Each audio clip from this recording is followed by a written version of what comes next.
King Cold não se transformou para lutar contra Trunks, e a explicação mais óbvia que todo mundo repete está errada. Existe uma ideia muito popular na comunidade de que Cold já estava em sua forma final quando enfrentou Trunks, que ele não tinha mais nada guardado, que o que você viu ali era tudo que ele tinha. Mas isso não é verdade, e entender por que essa ideia está errada muda completamente o que aquela cena significa. As transformações da raça de Frieza não funcionam como a maioria das transformações em Dragon Ball. Enquanto um Super Saiyajin amplifica o poder base do guerreiro, os membros da raça de Frieza fazem o oposto. Eles usam as transformações para suprimir um poder base já absurdamente alto, tornando-o gerenciável no dia a dia. As formas são uma contenção, não uma evolução. Isso cria uma distinção importante. O Golden Frieza, o Black Frieza, funcionam de forma diferente, empilhando sobre a forma base em vez de suprimir. Mas as formas intermediárias são gaiolas biológicas que o usuário escolhe habitar. E aqui está o ponto central.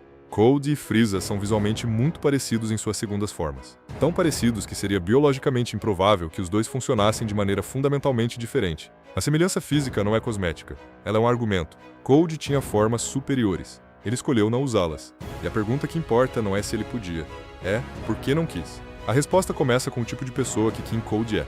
Frieza, por mais monstruoso que seja, tem uma relação ativa com o combate. Ele gosta, ele busca, ele vai ao campo com as próprias tropas porque uma parte de si encontra prazer nisso. Cold é o oposto exato disso. Cold é o tipo de figura que senta, bebe vinho e observa. Ele entregou o comando do exército imperial no momento em que se tornou conveniente fazer isso. Sem hesitação, sem nostalgia, sem necessidade de controle direto. Quando a questão é lidar com a Terra, a primeira sugestão de Cold é simples: destruir o planeta do espaço. Sem descer, sem se envolver, sem risco. Esse estilo de vida tem consequência. A família de Frieza não tem histórico de treino regular, e décadas, talvez séculos, vivendo dessa forma podem ter corroído a capacidade de Cold de controlar suas formas superiores a ponto de torná-las menos eficientes em combate real do que simplesmente lutar na forma em que ele se sente confortável. Não seria a primeira vez em Dragon Ball que transformar para poder bruto é uma ideia ruim. O poder existe, mas o controle pode ter se perdido no tempo. Existe ainda outro fator que quase ninguém menciona. Cold não consegue sentir energia, ele não tem percepção do Ki. Isso significa que ele genuinamente não compreende o abismo que existe entre ele e Trunks.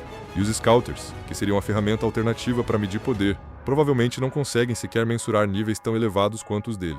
Cold pode literalmente não saber o quanto suas formas superiores são mais poderosas. A lenda do Super Saiyajin nunca o perturbou como perturbou Frieza. Ele nunca encontrou ninguém que chegasse perto do poder da sua família. Seu universo de referência é completamente limitado. Então a conclusão que ele tira ao ver Trunks derrotar Frieza é a única que faz sentido dentro da sua lógica. Aquele garoto venceu por causa da espada. A arma foi o fator decisivo. Tomando a espada, ele tomaria a vantagem. É arrogância, sim. É narcisismo de alguém que viu o próprio filho ser destruído momentos antes e ainda não consegue imaginar uma derrota real. Mas dentro da cabeça de Cold existe uma coerência brutal e trágica. Ele não estava subestimando Trunks por descuido. Estava subestimando porque nunca teve motivo real para aprender a não fazer isso. Mas o que teria acontecido se ele tivesse se transformado? Existe uma teoria que circula há anos na comunidade, e ela é muito mais interessante do que parece à primeira vista. A teoria é a seguinte: Cold em plena força seria significativamente mais poderoso do que Frieza. Não um pouco, muito mais. E ela tem base em diálogo oficial. Algumas falas implicam que Cold em sua segunda forma já seria tão forte quanto Frieza em sua quarta forma, a forma final, aquela que quase destruiu Namek. Se você usa Frieza como régua e extrapola o que as formas superiores de Cold fariam em cima disso, o poder máximo dele poderia ser de 60 a 120 vezes maior que o de Frieza. Isso colocaria Cold em um nível que ultrapassa Trunks com conforto absurdo. E tem mais. Frieza chega a dizer que Cold é o único ser que já o machucou em sua forma final. Uma afirmação que, dentro dessa teoria, finalmente faz sentido. Sob essa perspectiva, a decisão de Frieza de trazer o pai começa a parecer muito mais calculada do que sentimental. Faria sentido Frieza acreditar que Cold em sua segunda forma poderia fazer diferença contra Goku. O mesmo Goku que já havia superado a segunda forma de Frieza há muito tempo. A comunidade produziu uma quantidade enorme de material explorando essa ideia. É uma teoria que seduz porque parece encaixar em vários pontos ao mesmo tempo. Mas ela não se sustenta, e o motivo pelo qual não se sustenta é mais revelador do que a teoria em si. A principal fonte dessa teoria não é o mangá. É diálogo de filler, material adicionado pela adaptação do anime, e aqui é importante ser preciso. Não é erro de tradução. É uma adição deliberada feita pela equipe japonesa do anime, que não estava presente no texto original de Toriyama. O mangá nunca afirma especificamente que Cold é igual a Frieza em poder. O que ele diz é que os dois são similares, e similar é uma palavra que carrega muito menos peso do que a teoria precisa. Similar pode significar que ambos são absurdamente poderosos dentro de um mesmo espectro, pode significar apenas que a sensação de presença lembra Frieza. Nenhuma dessas leituras estabelece paridade real de poder. E quando você olha para como os personagens se comportam ao longo de toda a saga, a narrativa aponta consistentemente na mesma direção. Frieza é a ameaça, Cold é acessório. Isso inclui personagens que nunca estiveram em Namek, que nunca sentiram o Ki de Frieza antes, e ainda assim tratam Frieza como o perigo central da situação. Gohan observa que Frieza não está em plena força naquele momento, o que torna qualquer comparação com Cold feita ali, na melhor das hipóteses, completamente não confiável. O argumento do dano físico. Frieza dizendo que Cold é o único que já o machucou em sua forma final. Também não entrega o que a teoria precisa. Esse dado apenas diz que em algum ponto do passado os dois eram vagamente comparáveis. Não diz nada sobre o estado atual de cada um. Cold pode ter causado esse dano quando Frieza ainda era jovem. Frieza pode ter estado em uma forma suprimida. Há variáveis demais para que uma única linha de diálogo carregue tanto peso. Existe ainda um paralelo estratégico que a teoria ignora. Levar um aliado mais fraco para um confronto não é irracional. Frieza também acreditava incorretamente que sua forma cibernética já seria suficiente para vencer Goku sozinho. Cold seria uma garantia adicional, não uma prova de superioridade hierárquica. Mas o argumento mais definitivo contra essa teoria é narrativo. Durante todo o arco de Namek, cada personagem, cada decisão, cada linha de tensão dramática é construída em torno de uma premissa. Frieza é o ser mais forte do universo. Vegeta acredita que matar Frieza o coroará o novo sultão do espaço. Vilões propõem alianças para destronar Frieza. E mesmo que estivessem mentindo para Vegeta sobre a parte de ajudá-lo, a proposta só faz sentido se Frieza for o topo da hierarquia.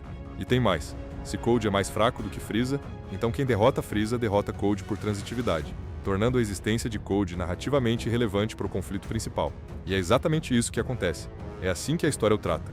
Frieza afirma ser o mais forte do universo, e Cold não o corrige. Essa omissão, num personagem tão calculista quanto Cold, não é acidental. Você poderia argumentar que Cold mantinha seu poder em segredo, assim como a família escondia a existência das transformações. Mas do ponto de vista narrativo, introduzir um inimigo ainda mais poderoso do que Frieza imediatamente após o arco que levou Goku ao limite seria uma decisão editorial destrutiva. A história não precisava disso, e não fez isso. Tomar a cena pelo que ela apresenta é a leitura mais honesta disponível. Cold errou o cálculo, acreditou que a espada era a vantagem decisiva, e pagou por isso. No fim das contas, a história de King Cold deixa uma mensagem bem clara. O poder absoluto não protege ninguém da própria arrogância, mas a ausência de informação real pode ser tão letal quanto a fraqueza.